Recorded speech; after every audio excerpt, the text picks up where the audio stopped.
Gusto nyo ng tunay na batas? Gusto nyo ng patas na batas? Ano pa ba ang mas patas kaysa sa mga taga nandyan sa Hague? Mga foreigners yan na wala namang pakialam sa atin. Nakialam nga eh. Nakialam itong mga foreigners, yung ICC. Paano mo sasabihin na wala silang pakialam? Pinapakita lang talaga nila na medyo may kulang talaga sila eh. Di ba? As I described him before, he is a tower of ignorance and nonsense. Ito na nga mga kababayan.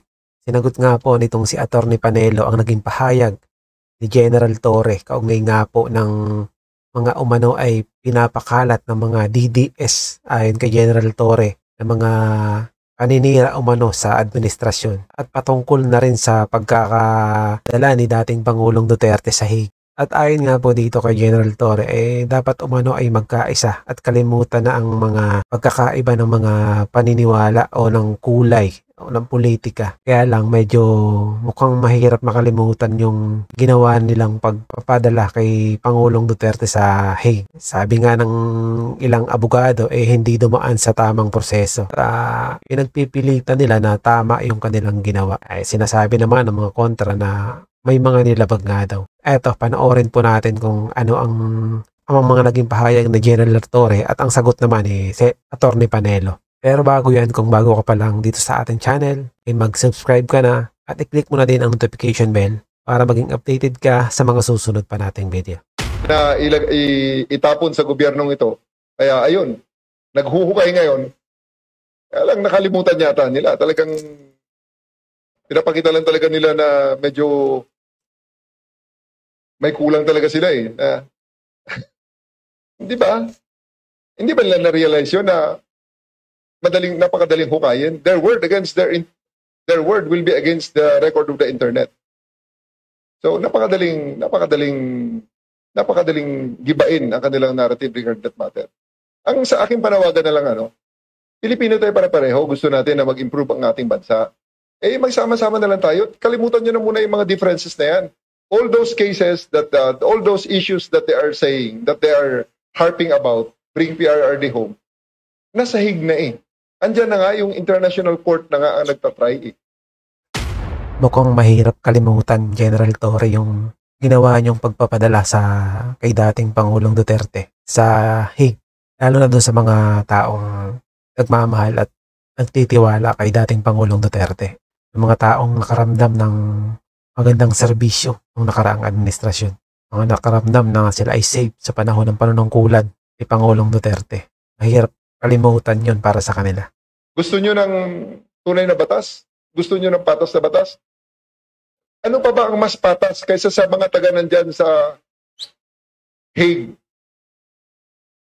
Mga foreigners yan na wala namang pakialam sa atin. Ay sa kanila, tinitingnan lang nila kung ano ang ebidensya ng prosecution at ebidensya ng depensa. At tandaan natin, huwag nating kalimutan, ang mga sa korte na yan, sa kasong yan, ang complainant, walang iba, Pilipino pa rin. Mga Pilipinong nawalan ng pag-asa noong panahon ni Duterte. Nawalan ng pag-asa ng mga kuha ng hustisya dito sa Pilipinas. Ulitin natin yan. Huwag nating kalimutan yan. At tingnan mo, kung bakit towering of ignorance and nonsense siya. Bino mo sasabihin niya, kasi daw, si Presidente Duterte, yung mga nagreklamo sa kanya, walang makukuhang hustisya. Kasi nung panahon niya, hindi makapile ng kaso. Tingnan mo 3 taon na nga na naupo ang bagong administrasyon. Wala na sa kapangyarihan. Wala nga kayong kasong ipinail. Pati yung SOJ, yung sinasabing wala kaming ebidensya. O pagkatapos, kung wala kayong ebidensya, ba't yung inaresto, dinitini, at itinapon, at ngayon pinaglilitis nyo? Sabi nyo, itong si Presidente Duterte ay nag-commit ng krimen, isang Pilipino, laban sa mga Pilipino, at ginawa niya ang krimen dito sa bansa. Bakit hindi nyo nililitis dito? Hindi ni-demanda nyo. Bakit kailangan pang itapon nyo ron? Tapos sasabihin nyo, walang pakialam. Nakialam nga sa atin, nag-issue nga ng warrant of arrest. Nag-cooperate nga kayo, nilabag nyo ang batas nila, nilabag nyo ang batas natin, nilabag nyo nga lahat So paano mo sasabihin? Oh, meron pa, ano yung huling sinabi niya? Meron siyang last statement. Sabi mo yun dahil. Tara. So ano daw ang mga nirereklamo ng DDS na ito? Shortcut na lang ang lahat. Hindi pwede ang shortcut dahil sa kaka-shortcut na yan. Ito na nga ngayon, kapag tinanong na sa isang formal investigation, bigla na lang magsasabi sila that I have the right to remain silent. I have my right against self-incrimination. Kaya Sino bang gumawa ng shortcut? Parang di ba dapat dinala muna nila sa local court si dating Pangulong Duterte, hindi dinala sa diretso sa Hague. Parang yun ang shortcut. inuulit daw niya yan sa mga enablers. O, tingnan mo yan.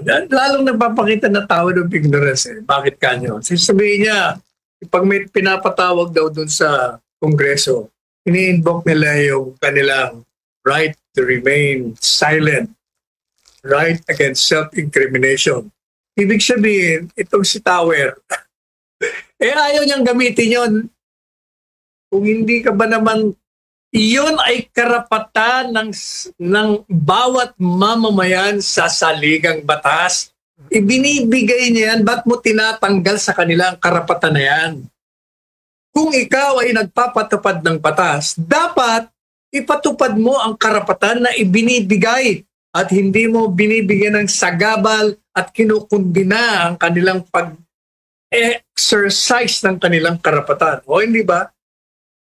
Kaya tuloy nagiging tower of ignorance ka and nonsense. Yan ang problema. So, kung ako ikaw, stop talking. Isipan mo na lang bibig mo. Magtrabaho ka na lang. Baka sakaling pag makakita ng taong bayan na maganda ang ginagawa mo, mapatawad ka doon sa ginawa mong pag-arestong illegal ni Presidente Duterte. Yun. Hindi yung puno ba. Mali ka na nga. Pinagtatanggol mo pa ang bali. Tumahimik ka na lang. Trabaho ka na lang. At yun na nga mga kababayan. Dito naman po sa parte ng ating video na ito ay panoorin natin ang naging pahayag ni Vice President Sara. Kasalukuyan nga pong nasa Hague ngayon. Malalaman po natin dito kung ano ang kasalukuyang kalagayan niyon ni dating Pangulong Duterte. At kung ano ang kanyang mga mensahe sa ating mga kababayan. Hindi ko siya nagpapalar ng tuhok niya. Tapos nabanggit ko sa kanya, yung Bisaya ba, na nagtibaw ka, nakabalos ka na kay, di ko alam kung dapat ko ba sabihin ang pangalan. Huwag na lang.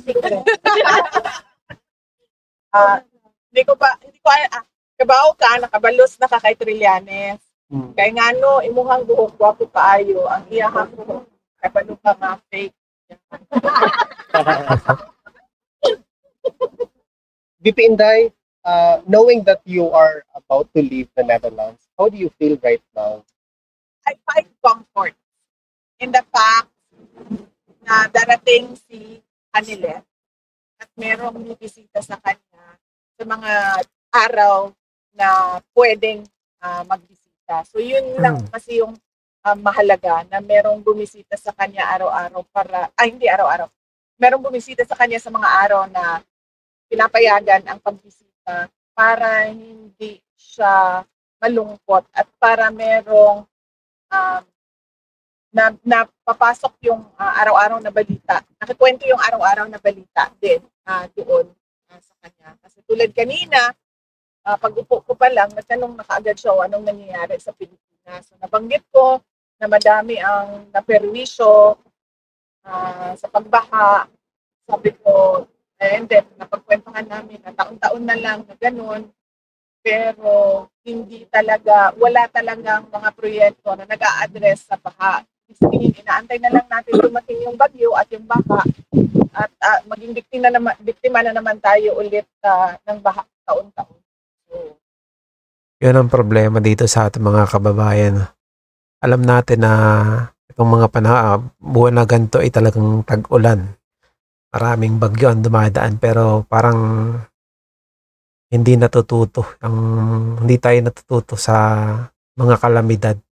Kulang ang mga paghahanda. Kung maalala niyo mga kababayan, nung administrasyon ni dating Pangulong Duterte, nagbabadya pa lang ang masamang panahon o kaya paparating na bagyo, nagpe-prepare na ang mga ahensya na namimigay ng mga tulong at ayuda sa mga maaring mapinsala natin mga kababayan. Kaya kapag dumating na yung bagyo ay kaagad nilang naipapamigay ang mga tulong na dapat na maipamigay sa mga tao. Yes, Vice. Good afternoon po. Salamat sa oras at panahon. May continuation ka, Boss Dave? Ma'am, may iba po tayo. Sinabi po ni House Spokesperson Princess Abante, tungkulin po daw ninyo na makinig sa State of the Nation address ni BBM. Sabi niya po ay handa ang Kamara, ay welcome kayo sakaling dadalo kayo sa SUNA. Your comment on this, ma'am.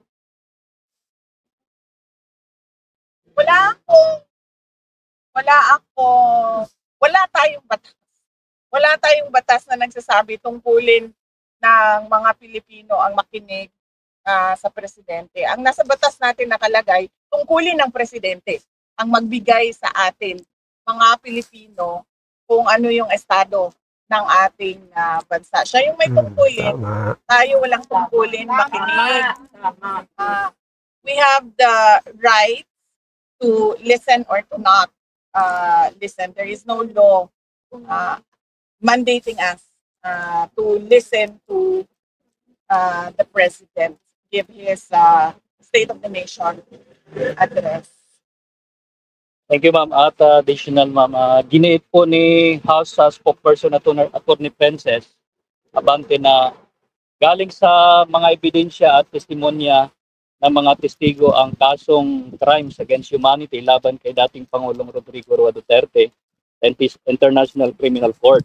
Anya, marites po daw ay yung sinabi ninyo na nakakulong si PRRD dahil sa chismis. May sagot po ba tayo dito, ma'am?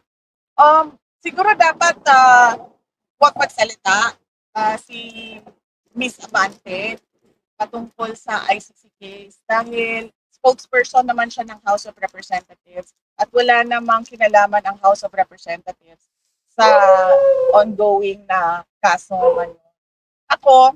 Nandito ako bilang isang Pilipino, bilang isang Vice President ng Pilipinas na pinaglalaban yung karapatan ng isang kasambayan natin na Pilipino na kinuha sa Pilipinas at dinala sa ibang bansa para ikulong. So meron akong right.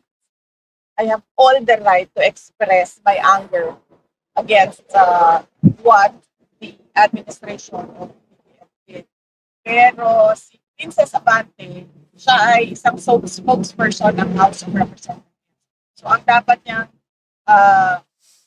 tinatopic o ibinabahagi sa taong bayan ay kung ano yung nangyayari sa House of Representatives. Huwag na siyang sumausaw. Right. Tama. At saka paano niya nasabi na based on evidence? Akala ko ba hindi sila nakikialam?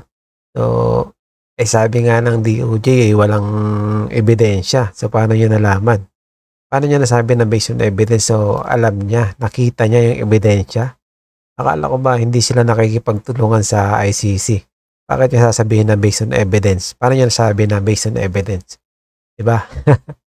Nakakahilo to, no? Mga sinasabi nitong si Princess Abante. O na siyang sumausaw sa out of her league. Thank you, ma'am. Ma'am, on other issue po, okay lang.